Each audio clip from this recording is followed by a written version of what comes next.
ಸಸ್ಯಾಹಾರಿಯಾಗಿದ್ದ ರೇಣುಕಾಸ್ವಾಮಿಗೆ ಬಲವಂತವಾಗಿ ಬಿರಿಯಾನಿ ತಿನ್ನಿಸಿ ದರ್ಶನ್ ಕ್ರೌರ್ಯ ಮೆರೆದಿದ್ದಾನೆ.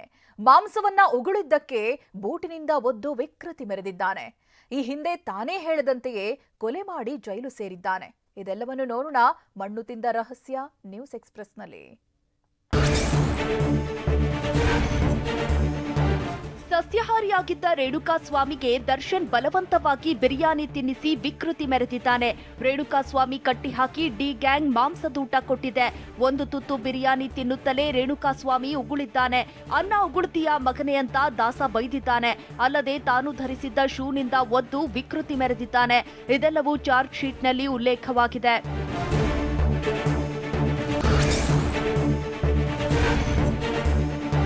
ಬಿರಿಯಾನಿ ಉಗುಳಿದ್ದಕ್ಕೆ ರೇಣುಕಾಸ್ವಾಮಿಯನ್ನ ರಕ್ತ ಬರುವಂತೆ ಬೂಟಿನಿಂದ ಒದ್ದಿದ್ದ ಕೊಲೆ ಆರೋಪಿ ದರ್ಶನ್ ರಕ್ತ ಅಂಟಿದ್ದ ಶೂನಲ್ಲೇ ಮೈಸೂರಿಗೆ ತೆರಳಿದ್ದ.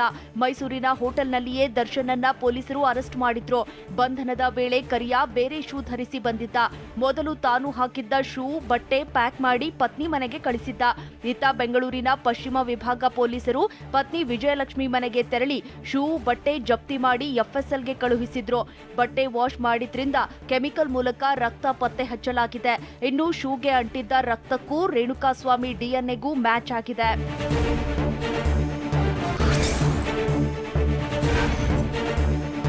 ರೇಣುಕಾಸ್ವಾಮಿ ಶವ ಎಸೆದ ಕ್ಷಣದ ಫೋಟೋಗಳು ಬಯಲಾಗಿವೆ. ಕಾಮಾಕ್ಷಿಪಾಳ್ಯ ರಾಜಕಾಲುವೆ ಬಳಿ ಮೃತದೇಹ ಬೀಸಾಡಿ ಆರೋಪಿಗಳು ತೆರಳುತ್ತಿರುವ ಫೋಟೋ ಟಿವಿ9ಗೆ ಲಭ್ಯವಾಗಿದೆ. ಕಪ್ಪೆ, ಕಾರ್ತಿಕ್, ರಾಘವೇಂದ್ರ, ನಿಖಿಲ್ ತೆರಳುತ್ತಿರುವ ಫೋಟೋ ರಿವೀಲ್ ಆಗಿದೆ. ಆರೋಪಿಗಳು ಬಿಳಿ ಸ್ಕಾರ್ಪಿಯೋದಲ್ಲಿ ಶವ ಬೀಸಾಡಿ ಹೋಗಿದ್ದಾರೆ. ಈ ಬಗ್ಗೆ ಪೊಲೀಸರು ಸಿಸಿಟಿವಿ ದೃಶ್ಯ ಸಂಗ್ರಹಿಸಿದ್ದರು. ಸಂದರ್ಭದ ದೃಶ್ಯವನ್ನ ಚಾರ್ಜ್ ಶೀಟ್ನಲ್ಲಿ ಉಲ್ಲೇಖಿಸಿದ್ದಾರೆ.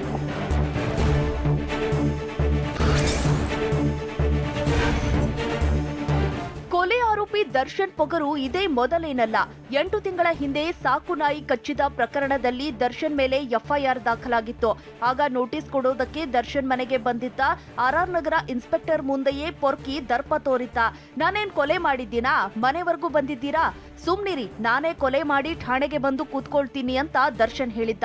ಈ ಘಟನೆ ನಡೆದು 8 ತಿಂಗಳಿಗೆ ಕೊಲೆ ಕೇಸ್ನಲ್ಲಿ ಅರೆಸ್ಟ್ ಆಗಿದ್ದಾನೆ.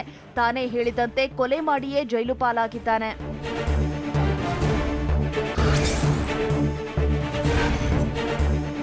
ರೇಣುಕಾಸ್ವಾಮಿ ಕಿಡ್ನಾಪ್ ಮಾಡಿ ಬೆಂಗಳೂರಿಗೆ ತೆರಳುತ್ತಿರುವಾಗ ತುಮಕೂರಿನ ರಂಗಾಪುರದಲ್ಲಿ ಡಿ ಗ್ಯಾಂಗ್ ಎಣ್ಣೆ ಪಾರ್ಟಿ ಮಾಡಿದೆ. ಬಳಿಕ ರೇಣುಕಾಸ್ವಾಮಿ ಮೈಮೇಲಿದ್ದ ಚೈನ್, ರಿಂಗ್, ವಾಚ್ ಹಾಗೂ ಕರಡಿಕೆಯನ್ನ ಸುಲಿಗೆ ಮಾಡಿದ್ದಾರೆ.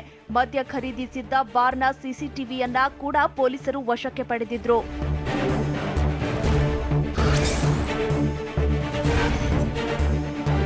ಬಳ್ಳಾರಿ ಸೆಂಟ್ರಲ್ ಜೈಲಿನಲ್ಲಿರುವ ಕೊಲೆ ಆರೋಪಿ ದರ್ಶನ್ 3ನೇ ಬೇಡಿಕೆಯನ್ನ ಜೈಲಾಧಿಕಾರಿಗಳು ಈಡೇರಿಸಿದ್ದಾರೆ. ಸರ್ಜಿಕಲ್ ಚೇರ್, ಫೋನ್ ಕಾಲ್ ಬಳಿಕ ಈಗ ಟಿವಿ ವ್ಯವಸ್ಥೆ ಮಾಡಿದ್ದಾರೆ. ಮಂಗಳವಾರ ಟಿವಿ ನೀಡಬೇಕೆಂದು ದರ್ಶನ್ ಮನವಿ ಮಾಡಿದ್ದ. ಆದರೆ ಟಿವಿ ರಿಪೇರಿ ಇದ್ದಿದ್ರಿಂದ ಈವರೆಗೆ ನೀಡಿರಲಿಲ್ಲ. ಇಂದು ಸೆಲ್ನಲ್ಲಿ 32 ಇಂಚಿನ ಟಿವಿ ವ್ಯವಸ್ಥೆಯನ್ನ ಸಿಬ್ಬಂದಿ ಮಾಡಿದ್ದಾರೆ.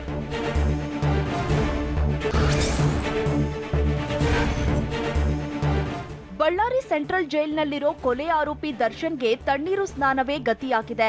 ಬಳ್ಳಾರಿ ಕೇಂದ್ರ ಕಾರಾಗೃಹದಲ್ಲಿ ಬಿಸಿ ನೀರಿಗೆ ಅವಕಾಶ ಇಲ್ಲ.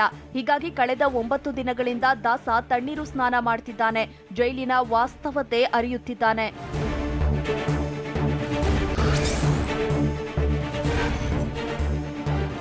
ಬಳ್ಳಾರಿ ಸೆಂಟ್ರಲ್ ಜೈಲಿನಲ್ಲಿ ಗಣೇಶ ಪೂಜೆ ಸಂಭ್ರಮ ಮನೆ ಮಾಡಿತ್ತು. ಖೈದಿಗಳು, ಜೈಲು ಸಿಬ್ಬಂದಿ, ಜೈಲಾಧಿಕಾರಿಗಳು ಗಣೇಶನಿಗೆ ವಿಶೇಷ ಪೂಜೆ ಸಲ್ಲಿಸಿದ್ರು. ಖೈದಿಗಳಿಗೆ ಪಾಯಸ, ಅನ್ನ, ಸಾಂಬಾರ್, ಪ್ರಸಾದ ವ್ಯವಸ್ಥೆ ಮಾಡಲಾಗಿತ್ತು. ಹೈ ಸೆಕ್ಯೂರಿಟಿ ಸೆಲ್ನಲ್ಲಿರುವ ದರ್ಶನ್ ಸೇರಿ 5 ಗಣೇಶ ಪೂಜೆಗೆ ನಿರಾಕರಿಸಲಾಗಿತ್ತು. ಹೀಗಾಗಿ ಪ್ರಸಾದವನ್ನ ದರ್ಶನ್ ಇರುವ ಸೆಲ್ಗೆ ಜೈಲು ಸಿಬ್ಬಂದಿ ತೆಗೆದುಕೊಂಡು ಹೋಗಿದ್ರು. ಈ ವೇಳೆ ಗಣೇಶನ ದರ್ಶನಕ್ಕೆ ದಾಸ ಅವಕಾಶ ಕೇಳಿದ್ದಾನಂತೆ. ಮೇಲಾಧಿಕಾರಿಗಳನ್ನ ಕೇಳಿ ಹೇಳುತ್ತೇವೆಂದು ಕಾರಾಗೃಹ ಸಿಬ್ಬಂದಿ ತೆರಳಿದ್ದಾರೆ.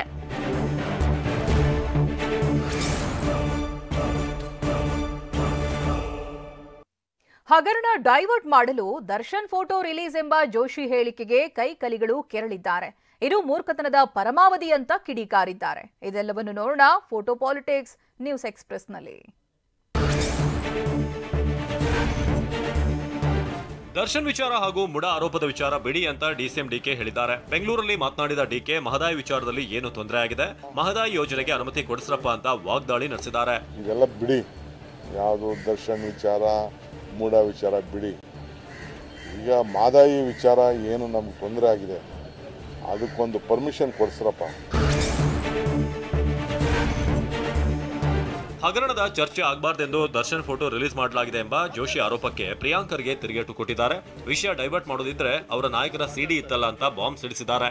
ಆಮೇಲೆ ಇಶ್ಯೂ ಡೈವರ್ಟ್ ಮಾಡಬೇಕು ಅಂದಿದ್ರೆ ಅವ್ರದೇ ನಾಯಕರ ಸಿಡಿ ಇತ್ತಲ್ಲ, ಇಂಜೆಕ್ಷನ್ ಹೋಗಿ ತೊಗೊಂಡು ಬಂದ್ರಲ್ಲ, ಅದು ಯಾರು ಮಾಡಿಸಿದ್ದು, ಹೇಗೆ ಬಂತದು?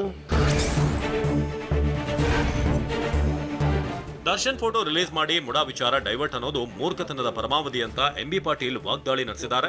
ಟಿವಿ9ಗೆ ಪ್ರತಿಕ್ರಿಯೆ ನೀಡಿರುವಂತಹ ಎಂಬಿ ಪಾಟೀಲ್ ಈ ರೀತಿ ಹೇಳಿಕೆ ಕೊಡೋದು, ತಪ್ಪು ದಾರಿಗೆ ಎಳೆಯೋದು ಸರಿಯಲ್ಲ ಅಂತ ಜೋಶಿ ವಿರುದ್ಧ ಕಿಡಿಕಾರಿದ್ದಾರೆ. ನಾವು ದರ್ಶನ್ ಅವ್ರನ್ನ ಅವರ ಒಂದು ಫೋಟೋಗಳನ್ನ ಅಥವಾ ಅವ್ರನ್ನ ಲೀಕ್ ಮಾಡೋದ್ರ ಮೂಲಕ ಮೂಡಾ ಕೇಸನ್ನು ನಾವು ಡೈವರ್ಟ್ ಮಾಡ್ತೀವಿ ಅನ್ನೋದು ಇದು ಮೂರ್ಖತನದ ಪರಮಾವಧಿ. ಇದು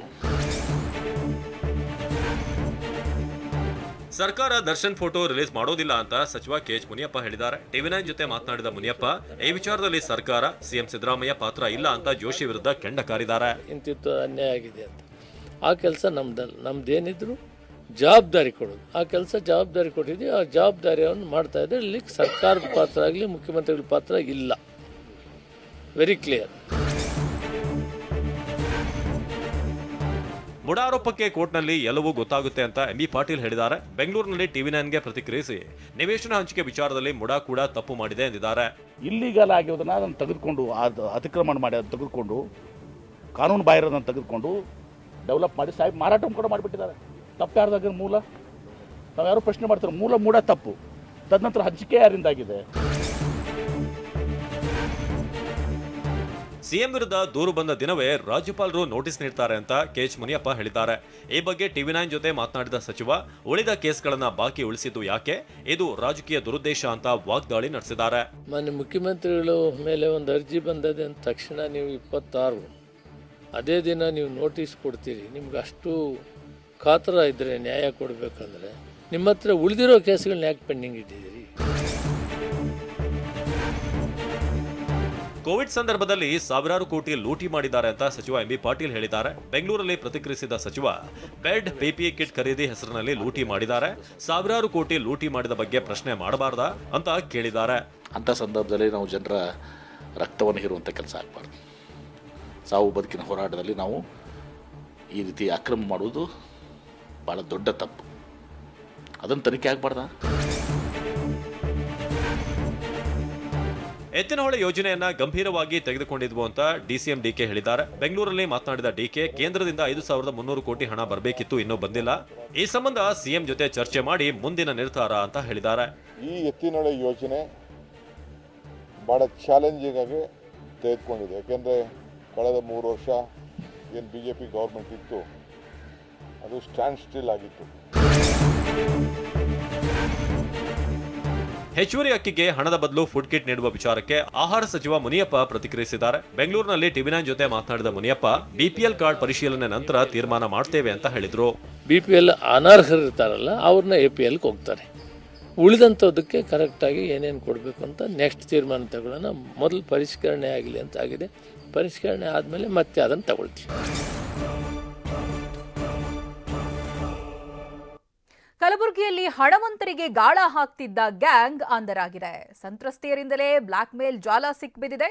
ಇದೆಲ್ಲವನ್ನು ನೋಡೋಣ ಹನಿ ಟ್ರ್ಯಾಪ್ ನ್ಯೂಸ್ ಎಕ್ಸ್‌ಪ್ರೆಸ್‌ನಲ್ಲಿ.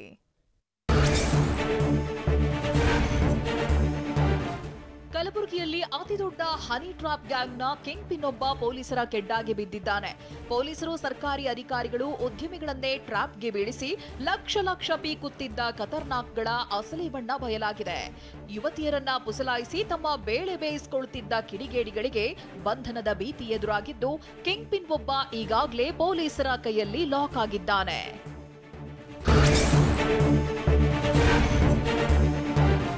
ಈ ಹೆಣ್ಣು ಮಕ್ಕಳಿಗೆ ದಿಕ್ಕೇ ತೋಚದಂತಾಗಿದೆ. ಹಣದ ಆಮಿಷಕ್ಕೆ ಒಳಗಾಗಿ ಹನಿ ಟ್ರಾಪ್ನಲ್ಲಿ ತೊಡಗಿದ್ದ ಇವರಿಗೆ ತಾವು ಮಾಡ್ತಿರೋ ಕೆಲಸದ ಬಗ್ಗೆ ತಪ್ಪಿನ ಅರಿವಾಗಿದೆ. ಅಂದ್ಹಾಗೆ ಈ ಹೆಣ್ಣು ಮಕ್ಕಳು ಕಲಬುರಗಿಯವರು. ಇವರ ಆರ್ಥಿಕ ಸಂಕಷ್ಟವೇ ಆ ದುಷ್ಟರಿಗೆ ವರವಾಗಿದೆ. ಇವರೇ ನೋಡಿ ಅಮಾಯಕ ಹೆಣ್ಣು ಮಕ್ಕಳನ್ನ ಹನಿ ಟ್ರಾಪ್ಗೆ ದೂಡಿದ ಕಿರಾತಕರು. ಅದೆಲ್ಲ ಯಾಕಣ ಬಸಂದು ನಿಂದ ಕ್ಲಿಯರ್ ಆಯ್ತು ನೋಡವ, ಯಾವುದು ಇದು ಇಲ್ಲ ನೋಡು. ಬಸ್ಸೊಂದು ನಿನ್ನ ಅವನ ತಂಟೆಗೆ ನೀವು ಹೋಗಂಗಿಲ್ಲ, ನಿನ್ನ ತಂಟೆಗೆ ಅವ ಹೋಗಂಗಿಲ್ಲ. ಬಸ್ಸು ಪೊಲೀಸ್ ಗೊತ್ತಲ್ಲ ಕಮಲಾಪುರ, ಅವ ನೀ ಯಾವುದೇ ರೀತಿ ಮುಂದೆ ಅವನ ಪಾಡಿಗೆ ಅವ ನಿನ್ನ ಪಾಡಿಗೆ ನೀ ಗೊತ್ತೈತಿಲ್ಲ ಅಷ್ಟೇ. ಅದ್ರ ಪರವಾಗಿ ಏನಂದ್ರೆ ದುಡ್ಡು ಮುಗಿಸ್ಬಿಟ್ಟು ಅಷ್ಟೇ. ರೈಟ್. ಹಣಮಂತ ಯಳಸಂಗಿ, ಪ್ರಭು ಹಿರೇಮಠ, ರಾಜು ಲೆಂಗಟಿ, ಶ್ರೀಕಾಂತ್ ರೆಡ್ಡಿ, ಮಂಜು ಭಂಡಾರಿ ಈ ಖತರ್ನಾಕ್ ಆಸಾಮಿಗಳೇ ಹನಿ ಟ್ರ್ಯಾಪ್ನ ಕಿಂಗ್ ಪಿನ್ಗಳು. ದಲಿತ ಸೇನೆ ಹೆಸರಿನಲ್ಲಿ ಓಡಾಡ್ಕೊಂಡಿದ್ದ ಈ ಗ್ಯಾಂಗ್ ಹನಿ ಟ್ರ್ಯಾಪ್ ಅನ್ನೇ ಕಸುಬಾಗಿ ಮಾಡಿಕೊಂಡಿತ್ತು. ಈಗಾಗಲೇ ಈ ಗ್ಯಾಂಗ್ ಉದ್ಯಮಿಗಳಿಂದ, ಸರ್ಕಾರಿ ಅಧಿಕಾರಿಗಳಿಂದ ಲಕ್ಷ ದೋಚಿತ್ತು ಎನ್ನಲಾಗಿದೆ.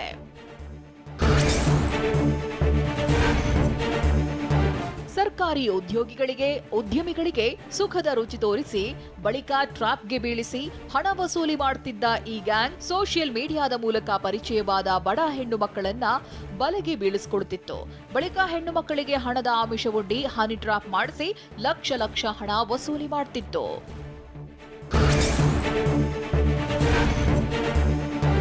ಕಲಬುರಗಿಯ ಪ್ರತಿಷ್ಠಿತ ಲಾಡ್ಜ್ಗಳೇ ಈ ಹನಿ ಟ್ರಾಪ್ ಗ್ಯಾಂಗ್ನ ಅಡ್ಡವಾಗಿತ್ತು. ಈ ಲಾಡ್ಜ್ಗಳಿಗೆ ಸರ್ಕಾರಿ ಅಧಿಕಾರಿಗಳು ಉದ್ಯಮಿಗಳನ್ನ ಕರೆಸಿಕೊಂಡು ಹನಿ ಟ್ರಾಪ್ ಮಾಡ್ತಿತ್ತು. ಪ್ರತಿಷ್ಠಿತ ಲಾಡ್ಜ್ಗಳನ್ನೇ ತಮ್ಮ ದಂಧೆಯ ಸ್ಥಳವನ್ನಾಗಿಸಿಕೊಂಡಿದ್ದ ಕಿಡಿಗೇಡಿಗಳು ಉಪಾಯವಾಗಿ ಶ್ರೀಮಂತರನ್ನ, ಸರ್ಕಾರಿ ಉದ್ಯಮಿಗಳನ್ನ ಕರೆಸಿಕೊಂಡು ತಮ್ಮ ಕೆಡ್ಡಾಗೆ ಕೆಡವುತ್ತಿತ್ತು.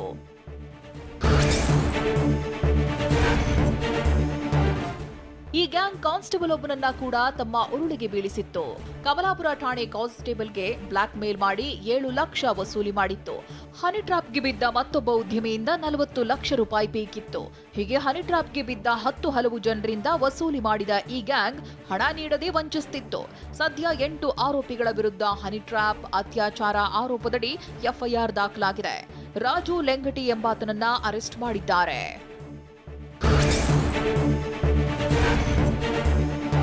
ಕೋಲಾರ ಜಿಲ್ಲೆಯೊಂದರ ವಸತಿ ಶಾಲೆಯ ಶಿಕ್ಷಕನ ಮೊಬೈಲ್ನಲ್ಲಿ ಬರೋಬ್ಬರಿ 5,000 ನಗ್ನ ವಿಡಿಯೋಗಳು ಪತ್ತೆಯಾಗಿವೆ. 2023 ಡಿಸೆಂಬರ್ 17ರಂದು ಪ್ರಕರಣ ಬೆಳಕಿಗೆ ಬಂದಿದ್ದು, ಶಿಕ್ಷಕ ಮುನಿಯಪ್ಪನ ವಿರುದ್ಧ ಫೋಕ್ಸೋ ಪ್ರಕರಣ ದಾಖಲಾಗಿತ್ತು. ಸದ್ಯ ಎಫ್ಐಆರ್ ರದ್ದತಿಗೆ ಕೋರಿ ಮುನಿಯಪ್ಪ ಸಲ್ಲಿಸಿದ್ದ ಅರ್ಜಿಯನ್ನ ವಜಾ ಮಾಡಿರುವ ಹೈಕೋರ್ಟ್ ಘಟನೆ ಬಗ್ಗೆ ಆಘಾತ ವ್ಯಕ್ತಪಡಿಸಿದೆ.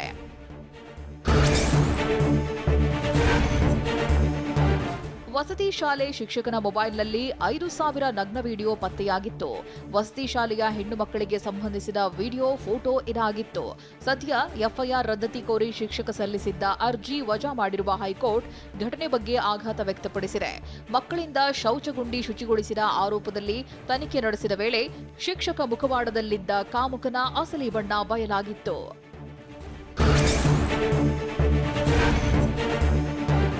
ಶೌಚಗುಂಡಿ ಶುಚಿಗೊಳಿಸಿದ ಬಗ್ಗೆ ತನಿಖೆ ನಡೆಸುತ್ತಿದ್ದ ತಂಡ ಶಿಕ್ಷಕ ಮುನಿಯಪ್ಪ ನಡೆ ಬಗ್ಗೆ ಸಂಶಯಗೊಂಡು ಆತನ ಬಳಿ ಇದ್ದ 4 ಮೊಬೈಲ್ ಫೋನ್ಗಳನ್ನು ವಶಕ್ಕೆ ಪಡೆದಿತ್ತು. ಈ ಮೊಬೈಲ್ಗಳ ಪರಿಶೀಲನೆ ನಡೆಸುವಾಗ ಮೊಬೈಲ್ನಲ್ಲಿ ಅದೇ ವಸತಿ ಶಾಲೆಯ ಹೆಣ್ಮಕ್ಕಳಿಗೆ ಸಂಬಂಧಿಸಿದ ಸಾವಿರಾರು ವಿಡಿಯೋ ಪತ್ತೆಯಾಗಿತ್ತು. 2023ರ ಡಿಸೆಂಬರ್ 17ರಂದು ಪ್ರಕರಣ ನಡೆದಿತ್ತು.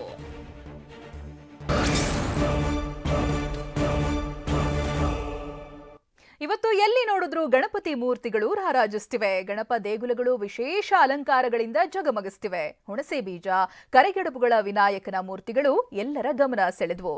ಇದೆಲ್ಲವನ್ನು ನೋಡೋಣ ಗಣೇಶ ಬಂದ ನ್ಯೂಸ್ ಎಕ್ಸ್‌ಪ್ರೆಸ್‌ನಲ್ಲಿ.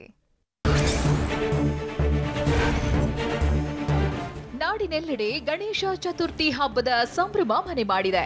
ಬೆಂಗಳೂರು ಸೇರಿದಂತೆ ರಾಜ್ಯದೆಲ್ಲೆಡೆ ಇಂದು ಗಣಪನ ಹಬ್ಬವನ್ನ ಅದ್ದೂರಿಯಾಗಿ ಆಚರಿಸಲಾಗಿದೆ.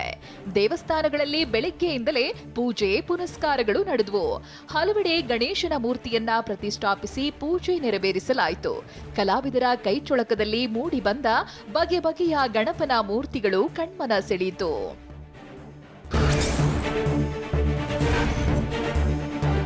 ಬೆಳಗಾವಿಯ ಮಾಳಿಗಲ್ಲಿಯಲ್ಲಿ ಹುಣಸೆ ಬೀಜದಲ್ಲಿ ತಯಾರಿಸಿದ ಗಣೇಶ ಪ್ರತಿಷ್ಠಾಪನೆ ಮಾಡಲಾಗಿದೆ. ಪಿಒಪಿ ಗಣಪತಿ ಮೂರ್ತಿಗಳ ನಡುವೆ ಪರಿಸರ ಸ್ನೇಹಿ ಗಣೇಶ ಮೂರ್ತಿ ಕೂರಿಸಲಾಗಿದೆ. ಕಲಾವಿದ ಸುನಿಲ್ ಆನಂದಾಚೆ ಎಂಬುವರು 2,21,111 ಹುಣಸೆ ಬೀಜಗಳನ್ನು ಬಳಸಿ ಗಣೇಶ ಮೂರ್ತಿ ತಯಾರಿಸಿದ್ದಾರೆ. ಈ ಮೂರ್ತಿ 8 ಅಡಿ ಉದ್ದ ಹಾಗೂ 4 ಅಡಿ ಅಗಲದ ಗಣೇಶ ಮೂರ್ತಿಯಾಗಿದೆ. ವಿಸರ್ಜನೆಯ ನಂತರವೂ ಹುಣಸೆ ಬೀಜದಿಂದ ಸಸಿಗಳು ಬೆಳೆಯಲಿ ಎಂಬ ಪರಿಕಲ್ಪನೆಯಲ್ಲಿ ಮೂರ್ತಿ ತಯಾರಿಸಲಾಗಿದೆ. ವಿಶೇಷ ಗಣಪ ಸುಮಾರು 1 ತಿಂಗಳ ಅವಧಿ ತೆಗೆದುಕೊಂಡು ತಯಾರಾಗಿದ್ದಾನೆ.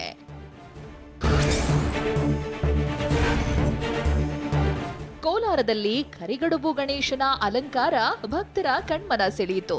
ಕೋಲಾರಮ್ಮ ದೇವಾಲಯದ ಪಕ್ಕದಲ್ಲಿರುವ ದೇವಾಲಯದಲ್ಲಿ 10,001 ಕರಿಗಡುಬುಗಳನ್ನ ಬಳಸಿ ಗಣೇಶನನ್ನ ತಯಾರಿ ಮಾಡಲಾಗಿದೆ. ಸುಮಾರು 15 ಅಡಿ ಎತ್ತರದ ಗಣಪನನ್ನ ನೋಡೋಕೆ ಭಕ್ತರ ದಂಡೆ ಹರಿದು ಬರ್ತಿದೆ.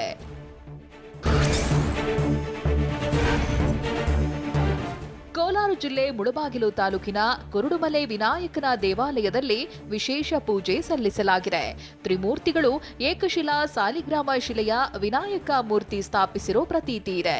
3 ಯುಗಗಳಿಂದಲೂ ವಿನಾಯಕನ ಪೂಜೆ ಮಾಡಲಾಗಿದೆ ಅನ್ನೋದು ಕೋಲಾರದ ಜನರ ನಂಬಿಕೆ. ಇಂದು ಗಣೇಶ ಚತುರ್ಥಿ ಹಬ್ಬದ ಹಿನ್ನೆಲೆಯಲ್ಲಿ ಸಾವಿರಾರು ಭಕ್ತರು ಆಗಮಿಸುತ್ತಿದ್ದಾರೆ. 5 ದಿನಗಳ ಕಾಲ ವಿಶೇಷ ಪೂಜೆ ಹಾಗೂ ವಿನಾಯಕ ರಥೋತ್ಸವ ನಡೆಯಲಿದೆ.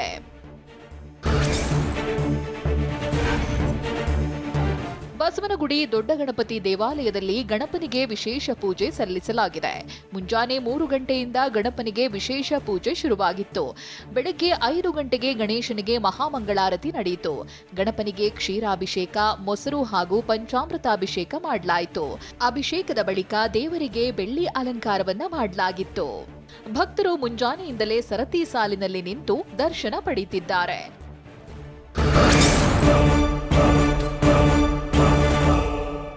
ಮತ್ತೊಂದು ಕಡೆ ಕೆಎಸ್ಆರ್ಟಿಸಿ ಬಸ್ಗೆ ಕಾರು ಡಿಕ್ಕಿಯಾಗಿದೆ. ಇವೆಲ್ಲ ಸುದ್ದಿಗಳನ್ನು ನೋಡೋಣ ಸಮಗ್ರ ನ್ಯೂಸ್ ಎಕ್ಸ್‌ಪ್ರೆಸ್‌ನಲ್ಲಿ. ಕೆಎಸ್ಆರ್ಟಿಸಿ ಬಸ್, ಲಾರಿ, ಟೋಯಿಂಗ್ ವಾಹನ ನಡುವೆ ಅಪಘಾತ ಸಂಭವಿಸಿದ್ದು, ಅದೃಷ್ಟವಶಾತ್ ಯಾವುದೇ ಪ್ರಾಣಾಪಾಯ ಸಂಭವಿಸಿಲ್ಲ. ಬೆಂಗಳೂರಿನ ಪೀಣ್ಯದ 8ನೇ ಮೈಲಿ ರಸ್ತೆಯಲ್ಲಿ ಘಟನೆ ನಡೆದಿದೆ. ಟೋಯಿಂಗ್ ವಾಹನದ ಟೈರ್ ಕಳಚಿ ಅಪಘಾತ ಸಂಭವಿಸಿದೆ.